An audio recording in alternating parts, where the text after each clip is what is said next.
بسم اللہ الرحمن الرحیم۔ السلام علیکم ورحمۃ اللہ وبرکاتہ۔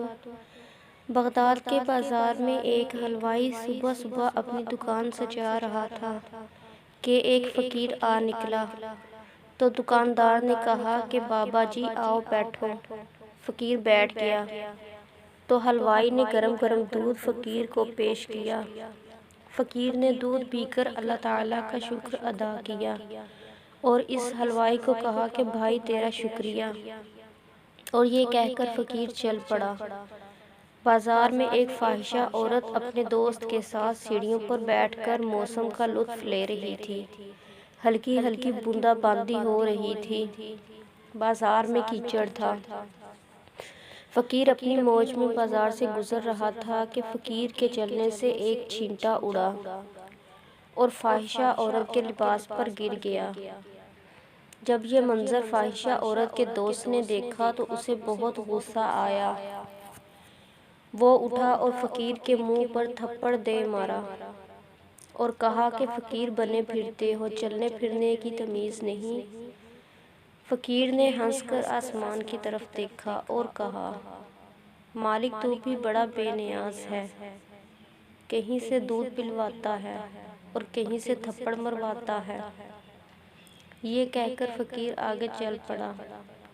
فاحشہ عورت چھت پر چل رہی تھی تو اس کا پاؤں پھسلتا ہے اور زمین پر سر کے بل گر جاتی ہے۔ اس کو ایسی شدید چوٹ لگتی ہے کہ موقع پر ہی فوت ہو جاتی ہے۔ شور مچ گیا کہ فقیر نے آسمان کی طرف منہ کر کے بددعا دی تھی، جس کی وجہ سے یہ قیمتی جان چلی گئی۔ فقیر ابھی بازار کے دوسرے کونے پر نہیں پہنچ پائے تھے کہ لوگوں نے فقیر کو پکڑ لیا اور کہا کہ بڑے فقیر بنے پھرتے ہو، حوصلہ بھی نہیں رکھتے ہو۔ فقیر نے کہا کہ کیا ہوا میاں؟ لوگوں نے کہا کہ تم نے بددعا دی اور عورت کی جان چلی گئی۔ فقیر نے کہا کہ واللہ میں نے تو کوئی بددعا نہیں دی۔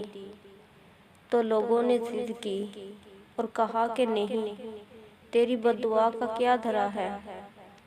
جب لوگوں نے ضد کی تو فقیر نے کہا کہ اصل بات پوچھتے ہو تو میں نے کوئی بددعا نہیں کی، یہ یاروں یاروں کی لڑائی ہے۔